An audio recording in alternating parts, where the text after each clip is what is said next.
आज की क्लास में पढ़ेंगे हम प्रोबेबिलिटी यानी प्रायिकता के बारे में।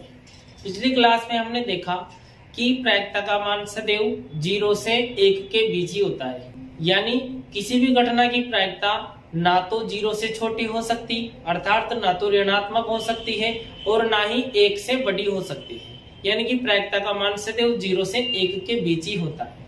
अब यदि देखें हम तो किसी घटना, चाहे वो कोई सी भी घटना हो, सपोज कल बारिश होगी, इसकी संभावना, इसकी प्रायिकता हमने निकाली कि 0.8 है।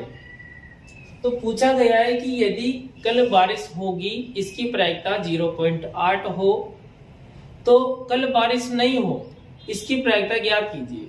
यानी किसी भी घटना के होने की प्रायिकता यदि हमें दे दी जाए, जैसे क्वेश्चन लिखते हैं हम कि यदि किसी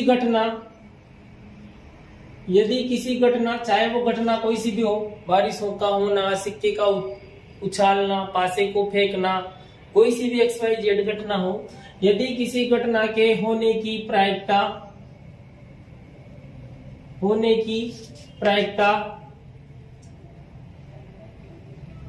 0.8 हो, तो उस घटना के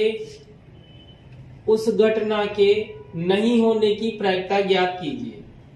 उस घटना के नहीं होने की प्रायिकता ज्ञात कीजिए।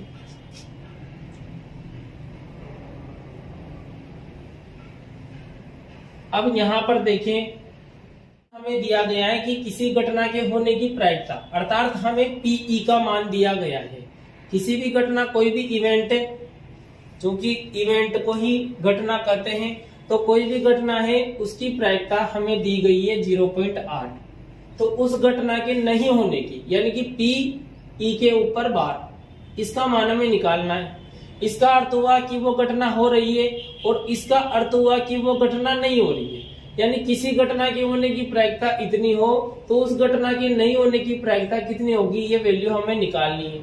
तो जब हम इस क्वेश्चन को सॉल्व करेंगे तो यहाँ एक फॉर्मूला पुटअप करेंगे। क्योंकि हम जानते हैं कि कोई भी घटना होती है और वही घटना यदि नहीं होती है, यानी किसी घटना का होना और उस घटना का नहीं होना, इन दोनों को यदि प्लस कर दिया जाए तो उसकी वैल्यू कितनी होगी, 1। ये फॉर्मूला बन गया। अब यहाँ पर P की वैल्यू दी है हमें 0.8 प्लस PE के ऊपर बार। इन दोनों को जब हम प्लस करेंगे तो वैल्यू मिलती है हमें 1। और यहाँ पर जब PE बार यानी कि उस घटना के नहीं होने की प्रायिकता निकाले तो मिलेगा 1, और 0.8 को जब इस साइड पर लेके आएंगे तो मिलेगा 0.8 माइनस, यानी कि मिलेगा 0.2। तो उस घटना के नहीं होने की प्रायिकता कितनी मिली, 0.2। अब क्वेश्चन में यदि यहाँ पर 0.8 की बजाय यहाँ पर हमें दिया जाता 0.357, तो यहाँ पर घटना के होने की प्रायिकता कितनी मिली, अब 0.357। यहाँ पर भी फिर वही मान रखते 0.357। जब इस वैल्यू को बराबर के उस साइड लेके जाते तो माइनस का हो जाता 0.357। इसमें से इसको माइनस करेंगे तो वो हमारा आंसर होगा। इस प्रकार से कोई भी घटना की प्रायिकता यदि हमें दे दी जाए और उस घटना की प्रायिकता नहीं होने की पूछे तो हम इस फॉर्मूले का प्रयोग करके निकालेंगे। अब चाहे वो यहाँ पर वैल्यू कितनी भी बड़ी दे, हम इस फॉर्मूले के माध्यम से आंसर निकालेंगे। या इस प्रकार से कोई भिन्न के रूप में दे, जैसे कि किसी घटना की प्रायिकता 3/5 हो तो उस घटना के नहीं होने की प्रायिकता ज्ञात कीजिए। तो यहाँ पर PE का मान दिया गया है हमें 3/5 प्लस PE बार इक्वल में 1। यहाँ पर जब PE बार यानी कि उस घटना के नहीं होने की प्रायिकता निकालेंगे, जबकि प्रायिकता हमें दी है घटना के होने की 3/5 और पूछा गया है कि उस घटना के नहीं होने की प्रायिकता बताइए। तो यहाँ से 3/5 को जब उस साइड लेके जाएंगे तो मिलेगा 1 माइनस 3/5। जब 1 में से 3/5 को माइनस करेंगे तो मिलेगा 2/5। ये हमारा आंसर होगा। इस प्रकार से कोई भी सवाल में यदि हमें घटना के नहीं होने की प्रायिकता दे दे और घटना के होने की प्रायिकता पूछी जाए तो इस फॉर्मूले का प्रयोग करके हम उसकी वैल्यू निकाल सकते हैं। ये जो वीडियो है वो केवल 10th क्लास के लिए ही बनाया गया है। परंतु प्रायिकता से संबंधित प्रश्न 8th class, 9th class, 10th, 11th और 12th सभी क्लासों में प्रायिकता से संबंधित प्रश्न पूछे गए हैं। तो ये जो वीडियो है वो सभी क्लासों के लिए महत्वपूर्ण होने वाला है और मुझे पूरा विश्वास है कि इस वीडियो के माध्यम से लगभग सभी प्रश्नों को हल कर सकते हैं। हमारी पाठ्य पुस्तक में जो प्रायिकता से संबंधित प्रश्न है वो मुख्य रूप से 4-5 प्रकार के ही प्रश्न पूछे गए हैं। जैसे एक प्रश्न बनता है सिक्के वाले, एक प्रकार के प्रश्न है यहाँ पर पासे वाले, यानी कि सिक्के वाले प्रश्न पूछे गए हैं, पासे वाले प्रश्न पूछे गए हैं। इसके अलावा ताश की गड्डी वाले प्रश्न पूछे गए हैं, या बात करें हम गेंद के, या कोई कंचे दे दिए गए हमें विभिन्न रंगों के, उनसे संबंधित कोई प्रश्न है। इसके अलावा पिग्गी बैंक या कोई पर्चियों को फोल्ड करके किसी गुल्लक में डालना, वो उस प्रकार के भी प्रश्न बनते हैं। तो यहाँ पर हम इन सभी प्रकार के प्रश्नों को क्रमानुसार हल करेंगे। तो शुरू करते हैं हम सिक्के वाले प्रश्नों से प्रायिकता किस प्रकार से निकाली जाती है। देखते हैं सिक्के वाले प्रश्न। सिक्के को हम सभी जानते हैं, सिक्के में केवल 2 पहलू होते हैं। जब हम किसी सिक्के को उछालते हैं तो या तो हेड गिरेगा या टेल गिरेगा, तो चित्त गिरता है या पट्ट गिरता है। सिर्फ ये 2 ही स्थिति होती है कि सिक्के को जब उछाले तो वो नीचे जब फर्श पे गिरेगा तो या तो चित्त होगा या पट्ट होगा। इन दोनों स्थितियों के अलावा कोई तीसरी स्थिति संभव नहीं है। वो बात अलग है कि हम सिक्के को पानी में उछाले तो ना तो हेड गिरा ना चित्त गिरा, पानी में गया। लेकिन यहाँ पर हम कोई खेल नहीं खेल रहे, लेकिन यहाँ पर हम क्वेश्चन को सोल्व करने की दृष्टि से सवाल को पढ़ रहे हैं, तो सिक्के को केवल समतल पर ही उछाला जाएगा। अब जब किसी सिक्के को उछालते हैं तो या तो चित्त गिरता है या पट्ट गिरता है। चित्त को हेड भी कहा जाता है और पट्ट को टेल कहा जाता है। यानी कि चित्त जहां होगा वहां हम शो करेंगे केवल H, और जहां पट्ट होगा वहां शो करेंगे हम T। H यानी चित्त, तो हम याद रखेंगे चित्त H, पट्ट T। अब क्वेश्चन पूछा गया है कि किसी सिक्के को एक बार उछाला तो चित्त आने की प्रायिकता ज्ञात कीजिए। जब किसी सिक्के को एक बार उछालेंगे तो 2 ही परिणाम हमें प्राप्त होंगे, या तो मिलेगा हमें चित्त या मिलेगा पट्ट। तो क्वेश्चन पूछा गया था, उसको हल कर रहे हैं हम। जब सिक्के को एक बार उछाले, जब सिक्के को एक बार उछाला जाए तो कुल परिणाम क्या मिलेंगे हमें? कुल परिणाम मिलेंगे हमें 2। अब जब भी कुल परिणामों को लिखना संभव हो, कौन कौन से परिणाम आ सकते हैं इसकी संभावना है। संभव परिणाम बराबर या तो हेड गिरेगा या फिर टेल गिरेगा। ये 2 ही परिणाम हमें प्राप्त होंगे जब किसी सिक्के को एक बार उछालेंगे। अब यहाँ पर पूछा गया है कि जब किसी सिक्के को एक बार उछाले तो चित्त आने की प्रायिकता ज्ञात कीजिए। अब चित्त यहाँ पर कितने हैं? चित्त केवल एक ही है, चित्त यानी कि H। चित्त यहाँ पर एक ही है, तो अनुकूल परिणाम में हो जाएंगे, अनुकूल परिणाम बराबर 1। अब जब भी प्रायिकता निकाली जाए तो पूरे के पूरे ही सवालों में एक ही सूत्र का प्रयोग करेंगे, PE बराबर हम लिखते हैं प्रायिकता किसी भी घटना की होने की प्रायिकता, यानी प्रायिकता किसकी? कोई भी घटना है उसकी प्रायिकता बराबर फॉर्मूला होता है अनुकूल परिणामों की संख्या, अनुकूल परिणामों की संख्या बटा कुल परिणामों की संख्या, अपॉन में लिखेंगे कुल परिणामों की संख्या। अब यहां पर घटना कौन सी हो रही है? घटना है, पूछा गया है हमें कि एक चित्त होने की, तो एक चित्त इसकी प्रायिकता, यानी कि चित्त पूछा गया है कि जब किसी सिक्के को एक बार उछाला जाता है तो चित्त आने की प्रायिकता ज्ञात कीजिए। तो चित्त आने की प्रायिकता के लिए फॉर्मूला परिणाम है 1 अपॉन कुल परिणाम है 2, तो 1/2 इसका आंसर। यदि पूछा जाता कि किसी सिक्के को एक बार उछाला जाए तो पट्ट आने की प्रायिकता, पट्ट भी यहाँ पर चूंकि एक ही है तो अनुकूल परिणाम भी एक होगा। बस यहाँ पर कोई घटना कौन सी हो रही है, घटना पट्ट आने की, यानी घटना है पट्ट, तो पट्ट आने की प्रायिकता कितनी होगी, फॉर्मूला लगाएंगे और मान पुट करेंगे तो मिलेगा 1/2। इसका भी आंसर अनुकूल परिणाम 1 और कुल परिणाम 2 यानी 1/2 ही प्राप्त होगा। अब जब किसी सिक्के को एक बार न उछाल कर 2 बार उछाले, यानी क्वेश्चन पूछा गया है कि 2 सिक्कों को एक साथ उछाले, 2 सिक्के रखेंगे हाथ में और उन दोनों सिक्कों को एक साथ उछालेंगे। जब वो दोनों एक साथ उछाले जाएंगे तो कौन कौन सी घटनाएं हमें प्राप्त हो सकती है। हो सके जो पहला सिक्का है उसमें मिला हमें H, उसी समय हो सके कि जो दूसरा सिक्का उछाला था उसमें भी H मिला। तो पहली घटना, पहला परिणाम तो यह हो गया कि पहले में H मिला, दूसरे में भी H मिला। दूसरा परिणाम फिर से उछालेंगे तो क्या मिल सकता है, हो सके पहले में तो H ही मिले दूसरी बार भी, लेकिन दूसरे में हमें H न मिलकर T मिल जाए, हो सकता है, कुछ भी हो सकता है। प्रायिकता का मतलब ही कल्पना है, हो भी सकता है नहीं भी हो सकता। तो जब किसी सिक्के को 2 बार उछालेंगे तो क्या क्या परिणाम हमें प्राप्त हो सकते हैं, उन सभी परिणामों को गिन करके और लिखा जाएगा, वो होगा कुल परिणाम। और कौन कौन से कुल परिणाम है वो जब नीचे लिखेंगे तो वो होंगे संभव परिणाम।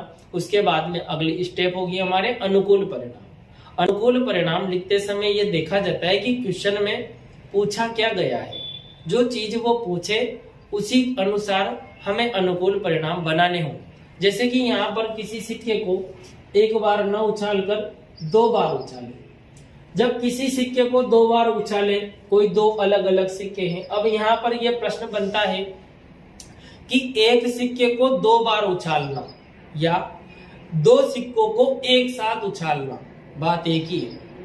मानो कोई व्यक्ति है जो 2 सिक्कों को एक साथ उछाल रहा है, तो वो उछाल कर जितने परिणाम उसको प्राप्त हो सकते हैं वो सभी परिणाम काउंट करके वो एक साइड रखता है। पर दूसरा कोई बच्चा है जो गरीब है, उसके पास केवल एक ही सिक्का उपलब्ध है, तो वह एक सिक्कों को ही डबल बार उछाल कर 2 अलग अलग परिणाम प्राप्त करेगा और उसको नोट डाउन करेगा।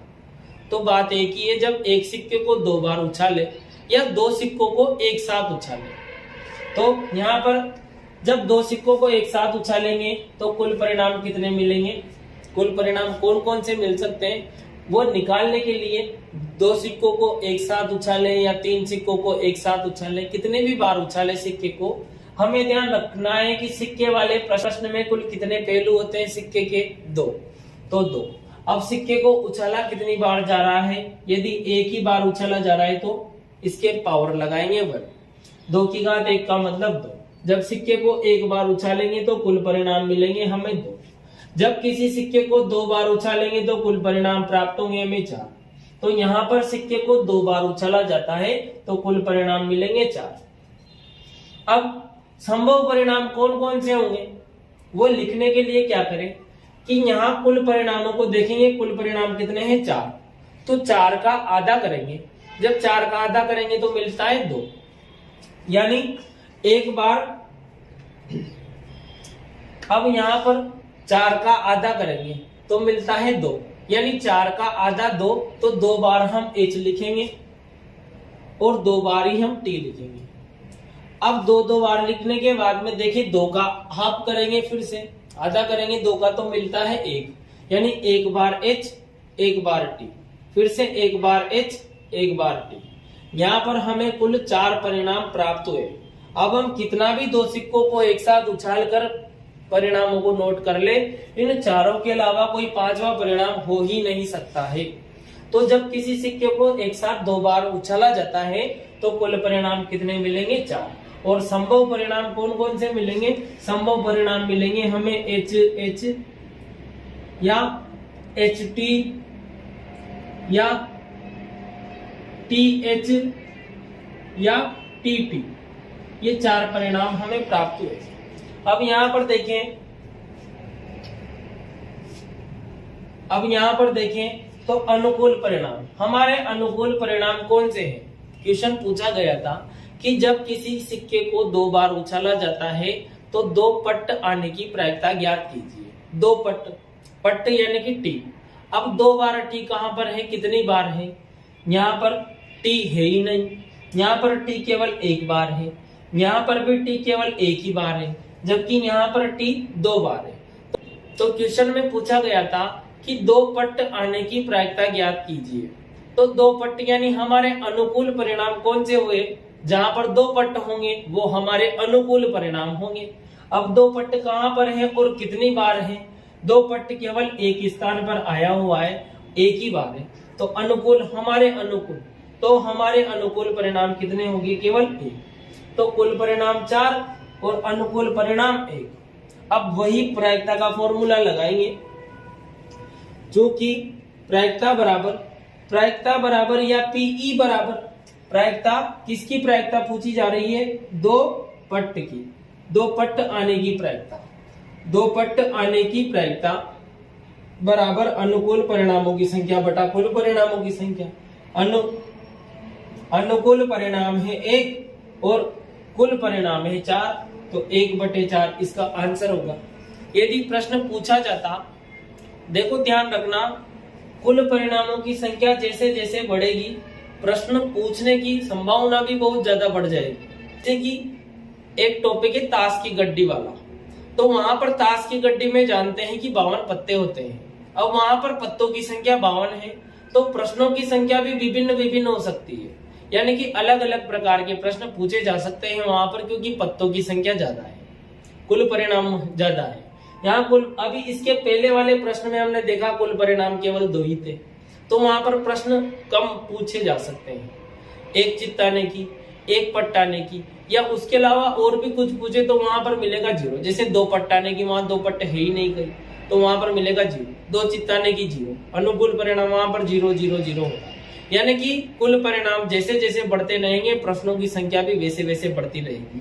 यहाँ पर कुल परिणाम है 4, तो प्रश्न वो इस प्रकार से पूछ सकता है कि 2 पट्टाने की, या प्रश्न इस प्रकार से पूछ सकता है कि 1 पट्टाने की। अब 1 पट्ट कहाँ है, कितनी बार है?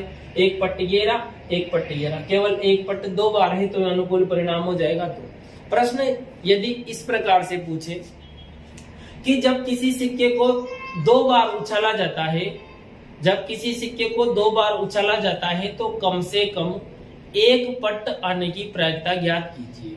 कम से कम 1 पट्ट आने की प्रायिकता ज्ञात कीजिए। यहाँ पर कम से कम 1 पट्ट कहाँ पर है? कम से कम 1 पट्ट ये रहा। जब सिक्के को 2 बार उछालेंगे तो कुल परिणाम वही होंगे, संभव परिणाम भी वही होंगे, परंतु अनुकूल परिणाम में परिवर्तन होगा। अब अनुकूल परिणाम यानी कि हमारे अनुकूल परिणाम कौन से हुए? जो उस प्रश्न में पूछा गया है। अब प्रश्न में पूछा गया है कि कम से कम 1 पट्ट आने की प्रायिकता ज्ञात कीजिए, तो 1 पट्ट, एक तो यहाँ पर आया हुआ है और 1 पट्ट यहाँ पर आया हुआ है, तो अनुकूल परिणाम हो जाने चाहिए 2, परंतु उसने एक शब्द लिखा हुआ है कि कम से कम। कम से कम यानी कि हमें कह दिया जाए कि कल आपको कम से कम, यदि हमें कह दिया जाए कि आपको परीक्षा देने आते समय कम से कम 1 पेन तो लाना अनिवार्य ही है, यानी कम से कम हम 1 पेन तो लेकर जाएंगे ही सही, ज्यादा भी लेकर जा सकते हैं, कोई बच्चा 2 पेन या 3 पेन भी लेकर जा सकता है। परंतु यदि कोई बच्चा 1 भी पेन एग्जाम देने जाते समय नहीं लेकर जाता तो उसको परीक्षा से वंचित कर रखा जाएगा, तो उसे परीक्षा से बाहर कर दिया जाएगा। यानी कि वहां पर बैठने के लिए एक लिमिट रखी हुई है कि आपको कम से कम 1 पेन तो लाना ही पड़ेगा। अब यहाँ पर 1 पेन वाला ये हमारे अनुकूल परिणाम होगा, 1 पेन वाला ये भी हमारे अनुकूल परिणाम होगा। यहाँ पर 2 पट्ट हैं, यानी कि कोई बच्चा 1 पेन की बजाय 2 पेन लेकर जाता है तो वो भी हमारे अनुकूल होगा, यानी कि ये भी चलेगा। कम से कम 1 पेन तो लाना ही है, यानी ज्यादा भी ला सकता है, तो कम से कम 1 पट्ट आने की प्रायिकता, तो कम से कम में ये भी आएगा, पट्ट है 1, ये भी आएगा। यहाँ पर 1 न होकर 2 है तो ये भी चलेंगे, परंतु इसके पास तो कोई पट्टी नहीं है तो ये नहीं होगा। तो हमारे अनुकूल परिणाम कितने हुए? केवल 3। तो यहाँ पर अनुकूल परिणाम हो जाएंगे 3। प्रायिकता का फॉर्मूला रखेंगे और यहाँ पर जब मान रखेंगे तो मिलेगा 3/4। दो कम से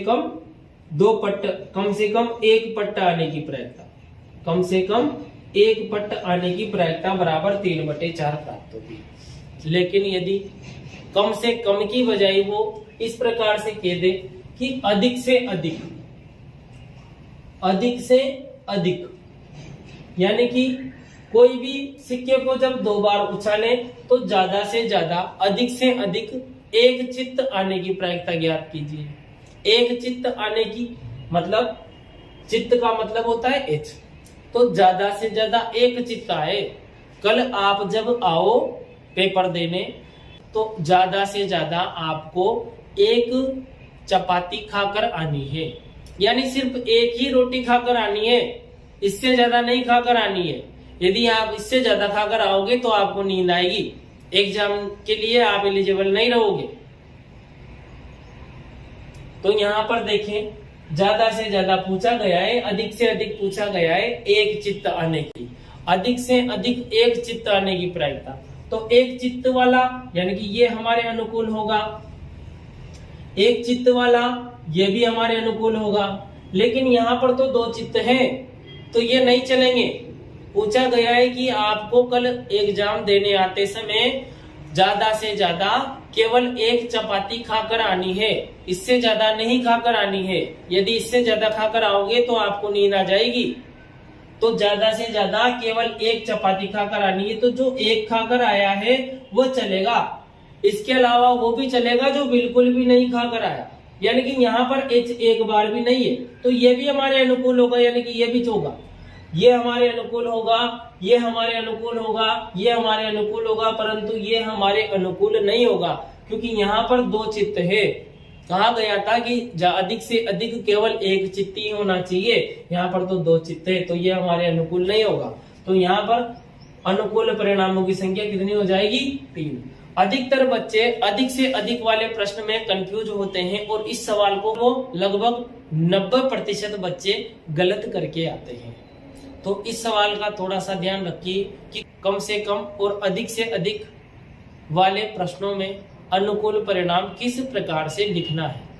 यदि हमारा अनुकूल परिणाम सही है तो आंसर भी सही होगा, ठीक है।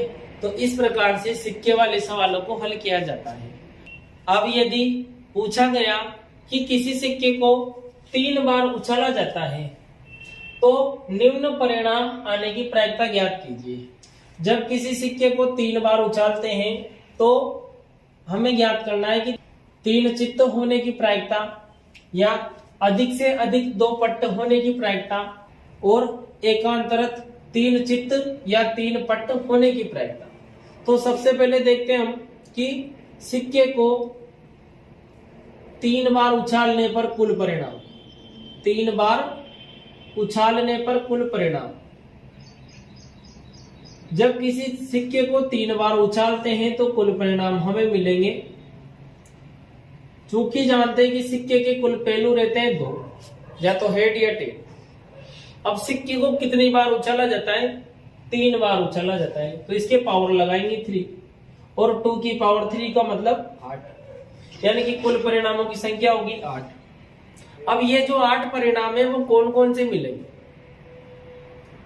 तो अब संभव परिणाम, तो संभव परिणाम मिलेंगे हमें कुल 8 और वो मिलेंगे, कुल परिणाम 8 है। तो 3 सिक्कों को जब एक साथ रखेंगे और उन्हें उछाल उछाल कर अलग अलग परिणाम जो हमें प्राप्त होते हैं उन परिणामों को लिखेंगे तो उसमें कई प्रकार की उलझनें उत्पन्न हो जाती है। हम उन सभी परिणामों को याद नहीं रख पाएंगे। उन सभी संभव परिणामों को ज्ञात करने के लिए क्या करेंगे कि यहाँ पर जो कुल परिणाम है 8, उसका आधा करेंगे। जब 8 का आधा करेंगे तो मिलेगा 4, यानी कि 4 बार हमें एच एच एच लिखना है और 4 बार ही हमें टी टी टी लिखना है। फिर 4 का फिर से हाफ करेंगे तो मिलेगा 2, 4 का आधा 2, यानी कि 2 बार एच 2 बार टी, 2 बार एच 2 बार टी। फिर 2 का भी आधा करेंगे तो मिलेगा 1, यानी कि 1 बार एच 1 बार टी, 1 बार एच 1 बार टी। इस प्रकार से हमें वो सभी संभव परिणाम आसानी से प्राप्त हो जाएंगे। तो यहाँ पर देखिए 8 है कुल परिणाम, तो 8 का आधा 4 यानी कि 4 बार H और 4 बार ही T। फिर 4 है तो 4 का आधा 2 यानी कि 2 बार H 2 बार T, फिर से 2 बार H और 2 बार T। अब 2 का फिर हाफ करेंगे तो मिलेगा 1 यानी 1 बार H 1 बार T, H T H T H T। इस प्रकार से 1 2 3 4 5 6 7 8 परिणाम प्राप्त हुए। मानो जब पहला सिक्का, दूसरा सिक्का, तीसरा सिक्का हमने तीनों सिक्कों को एक साथ उछाला तो तीनों में HH मिला। अगली वाली कंडीशन ये हुई कि पहले सिक्के में और दूसरे सिक्के में तो H ही है, परंतु तीसरे में टेल प्राप्त हुआ। इस प्रकार से विभिन्न घटनाएं हमें प्राप्त होती है। तो कुल संभव परिणाम कौन कौन से होंगे? ये होंगे। इन सभी संभव परिणामों को हम यहाँ पर लिखेंगे। अब अनुकूल परिणाम पूछा गया है। अनुकूल परिणाम, तो पहले के लिए अनुकूल परिणाम, चूंकि पहला क्वेश्चन है कि 3 चित्त होना। अब 3 चित्त कहां पर है और कितनी बार है? 3 चित्त होने की संख्या, 3 चित्त होने की संख्या। अब 3 चित्त कितनी बार है? 3 चित्त केवल एक ही बार है 3 चित्त, तो ये हमारे अनुकूल होगा। इसके अलावा ये हमारे अनुकूल नहीं होगा। तो हमारे अनुकूल परिणाम यानी 3 चित्त कहां पर है? केवल एक ही बार है, तो अनुकूल परिणाम हो गया 1। अनुकूल परिणाम हो जाएगा 1। प्रायिकता का फॉर्मूला रखेंगे और उसमें जब वैल्यू पुट करेंगे तो मिलेगा हमें 1/8, क्योंकि अनुकूल परिणामों की संख्या बटा कुल परिणामों की संख्या। अनुकूल परिणाम है 1 और कुल परिणाम है 8। यह हो गया पहला प्रश्न। इसी प्रकार दूसरे वाले प्रश्न में पूछा गया है कि अधिक से अधिक 2 पट्ट होने की प्रायिकता ज्ञात कीजिए।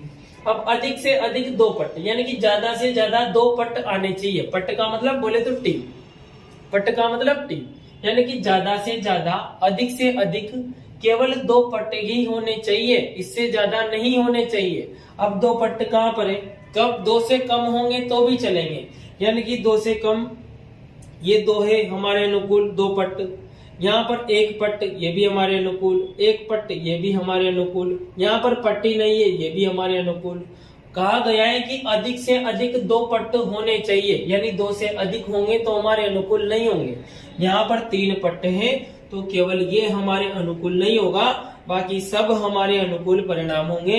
तो अनुकूल परिणामों की संख्या कितनी होगी? 7। तो प्रायिकता मिलेगी हमें 7/8। अगला प्रश्न है तीसरा कि एकांतरत 3 चित्त या 3 पट्ट होने की प्रायिकता ज्ञात कीजिए। तो 3 चित्त केवल एक बार है, या 3 पट्ट ये भी एक बार है, 3 चित्त भी एक बार है और तीनों पट्ट भी एक बार है, यानी कि अनुकूल परिणाम मिले 2। इसके अलावा 3 चित्त कहीं पर भी नहीं है, या फिर 3 पट्ट भी कहीं पर भी नहीं है। कहीं ना कहीं 2 बार H आ रहा है तो तीसरी बार T आ रहा होगा, या 2 बार T आ रहा है तो तीसरी बार H आ रहा होगा। ऐसी कंडीशन नहीं है कि तीनों सेम हो, या तो तीनों चित्त हो या तीनों पट्ट हो। ऐसी कंडीशन केवल 2 जगह ही है। ये तो यहाँ पर है कि तीनों चित्त हैं, और एक लास्ट में कि तीनों पट्ट हैं।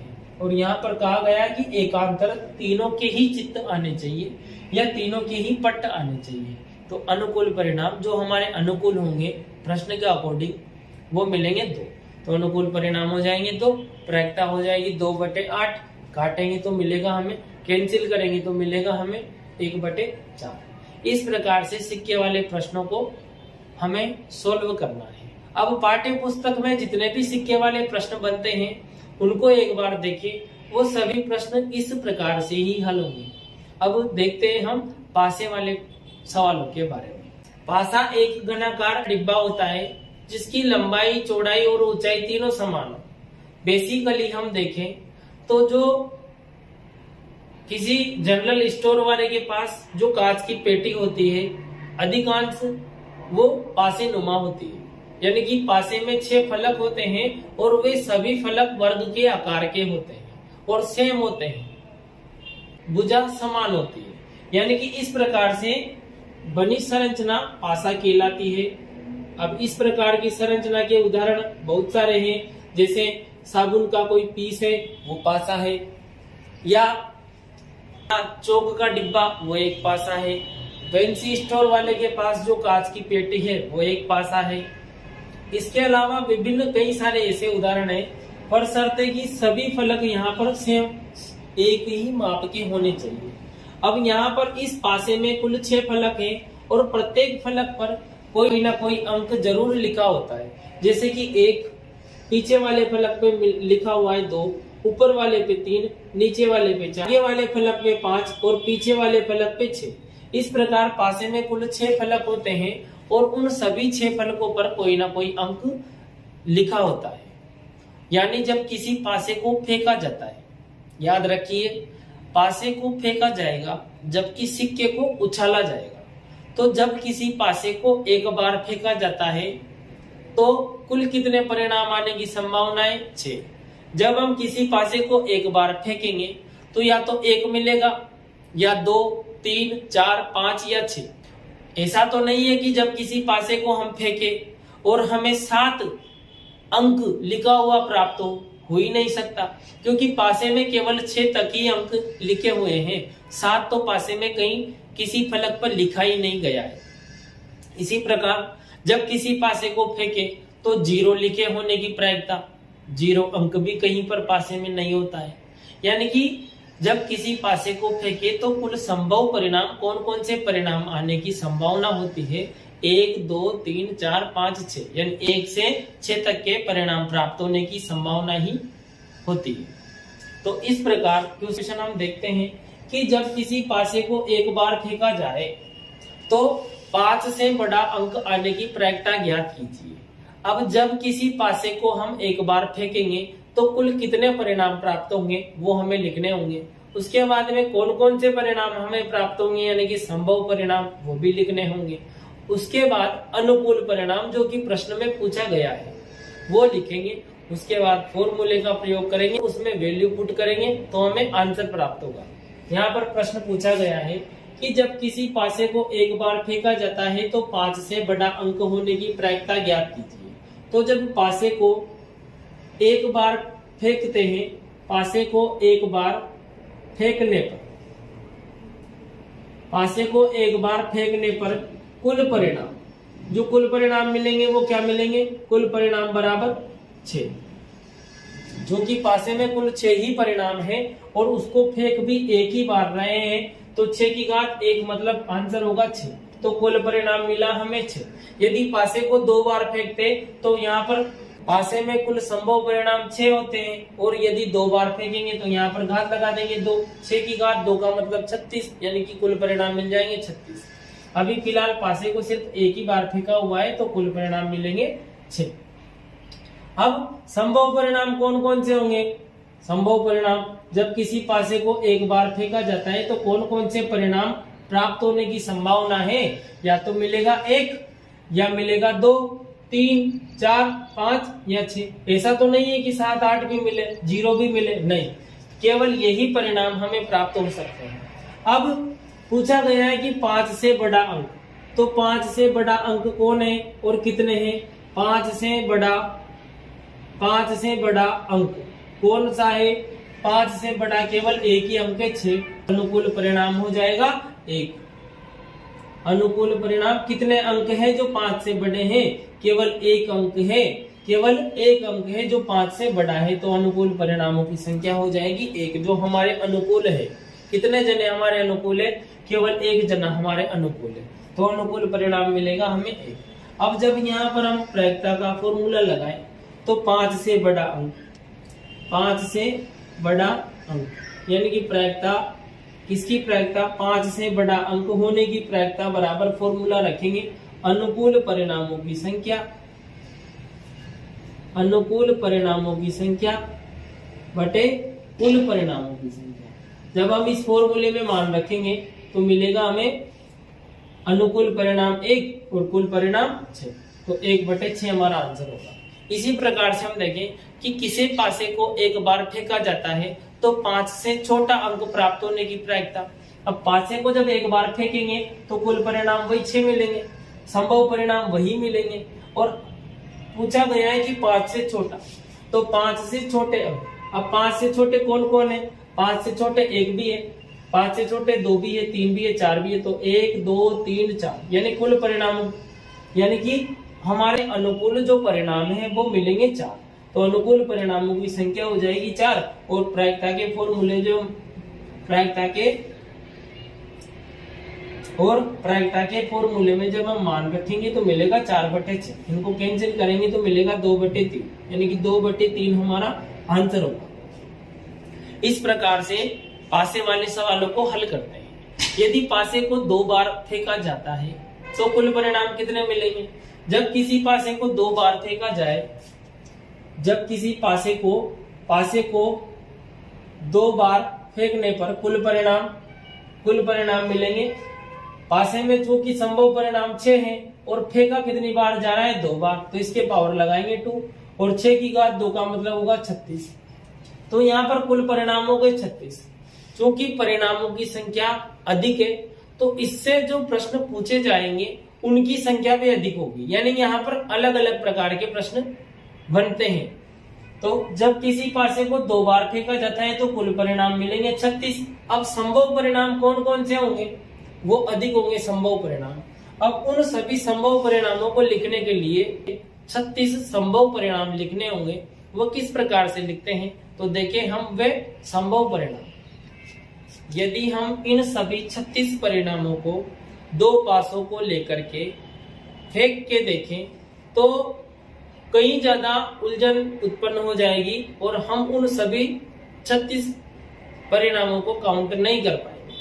तो इन सभी 36 परिणामों को लिखने के लिए इस प्रकार से किया जाता है कि हमें 6 बार काउंटिंग लिखनी है 1 से 6 तक। उसके बाद सब में 1 1 1 2 2 2 3 3 3 लगाएंगे तो हमें वे सभी 36 परिणाम प्राप्त होंगे। जैसे 1 2 3 4 5 6, फिर से 1 2 3 4 5 6, फिर से 1 2 3 4 5 6, फिर से 1 2 3 4 5 6, 1 2 3 4 5 6, फिर से 1 2 3 4 5 6।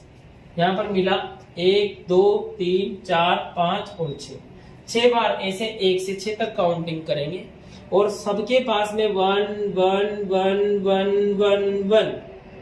यहाँ पर इस रो में 2 2 2 2 2 2।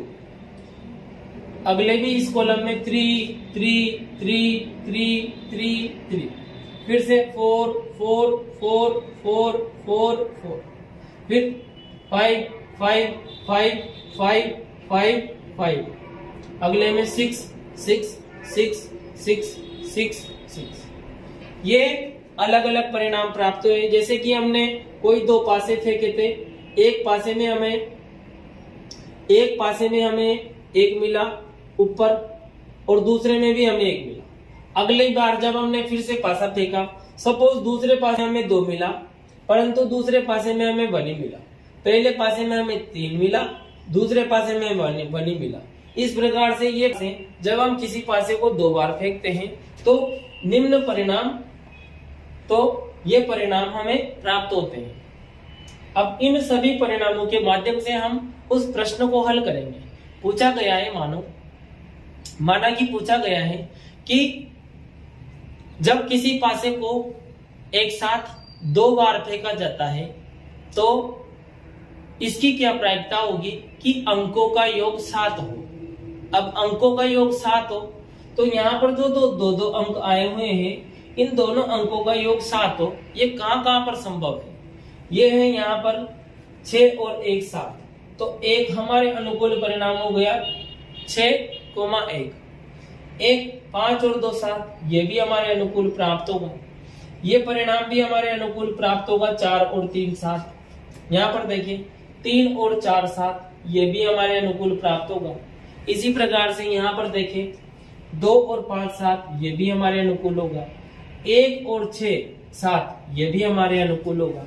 इन सभी परिणामों के अलावा कोई सा भी ऐसा परिणाम नहीं है जिनमें अंकों का योग 7 हो। जैसे 4 और 4 8, 2 और 4 6, 7 नहीं है, या तो 6 हो रहा है या 8 हो रहा है। यहाँ पर भी देखिए 3 और 3 6, 5 और 3 8, या तो 6 हो रहा है या 8 हो रहा है या उससे कम से ज्यादा हो रहा है, परंतु 7 तो केवल इन्हीं परिणामों में संभव है।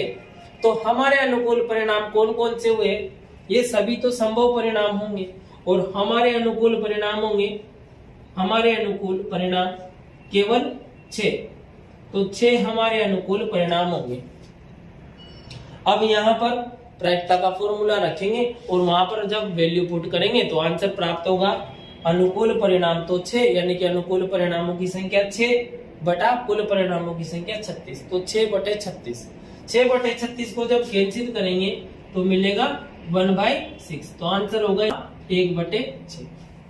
यदि पूछा जाए कि दो पासों को एक साथ फेंका जाता है तो कम से कम 2 5 आने की प्रायिकता ज्ञात कीजिए। 2 5, अब कम से कम 2 5 आने की, तो 2 5 कहां पर है? केवल एक जगह है जहां पर 2 5 है।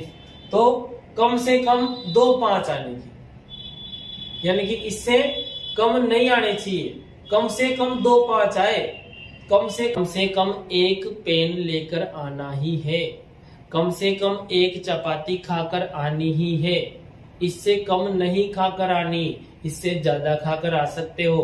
तो कम से कम 2 5 तो आने ही चाहिए। 2 5 कहां पर है? यहाँ पर। इसके अलावा इससे ज्यादा कहीं आ रहे हैं क्या? नहीं आ रहे। यदि आ रहे होते तो वो भी चलते, यदि आ रहे होते तो वो भी हमारे अनुकूल होते, क्योंकि कम से कम 2 पेन लेकर आना ही है। इससे ज्यादा भी लेकर आ सकते हो, परंतु 2 से कम नहीं लेकर आ सकते। कम से कम 2 चपाती खाकर आनी ही है, मतलब 2 चपाती तो खाकर आनी ही है, इससे कम नहीं खाकर आनी, इससे ज्यादा खाकर आ सकते हैं। यानी 2 5 केवल यहाँ पर है, तो ये हमारे अनुकूल होगा, क्योंकि कहीं पर भी 2 से अधिक बार नहीं है। सबके सभी में यहाँ पर 1 बार है, यहाँ पर 1 बार है, यहाँ पर 5 है ही नहीं, तो ये हमारे अनुकूल नहीं होगा। ये हमारे अनुकूल नहीं होगा क्योंकि 2 से कम है। तो हमारे अनुकूल कितने परिणाम होंगे? केवल 1। तो प्रायिकता हो जाएगी 1/36। कम से कम 2 5 होने की प्रायिकता 1/36। इसका उल्टा यदि हमसे यूं पूछा जाता कि किसी पासे को 2 बार एक साथ फेंका जाता है तो इसकी प्रायिकता ज्ञात करो कि अधिक से अधिक 2 5 हो, ज्यादा से ज्यादा 2 5 हो, इससे ज्यादा नहीं होने चाहिए। तो 2 5 में ये वाला चलेगा और 2 5 में वो भी चलेंगे जहां पर एक ही बार 5 आया हुआ है या 5 आया हुआ ही नहीं है। तो उस स्थिति में ये सभी हमारे अनुकूल परिणाम होते, यानी कि 36/36। तो यहाँ पर आंसर होता 36/36 यानी कि 1। इस प्रकार पासे वाले सवालों को कंप्लीट करेंगे। यहाँ पर कोई 2 अंकों का योग पूछा जा सकता है, या अंकों का योग 13 हो, इसकी प्रायिकता ज्ञात कीजिए। अब अंकों का योग 13 हो, बड़ी संख्या अधिकतम 6 है, उधर भी अधिकतम बड़ी संख्या 6 है, यानी कि इन दोनों अंकों का योग टोटल 12 है। तो 13 ऐसी, यहाँ पर ऐसा कोई परिणाम होगा ही नहीं जिनके अंकों का योग 13 हो। तो यहाँ पर हमारे अनुकूल परिणाम क्या होगा? 0। तो इसकी प्रायिकता क्या हो जाएगी? 0/36, यानी कि आंसर होगा 0। तो जब कुल परिणामों की संख्या अधिक होती है तो वहां पर प्रश्नों की संख्या भी अधिक ही होती है, यानी विभिन्न प्रकार से प्रश्न पूछे जा सकते हैं। तो आशा है कि आज की क्लास में सिक्के और पासे से संबंधित सवालों के बारे में कुछ जानकारी मिली होगी। अब हम अपनी अपनी पाठ्य पुस्तक के अनुसार उनसे संबंधित जितने भी प्रश्न हैं उनको सोल्व कीजिए।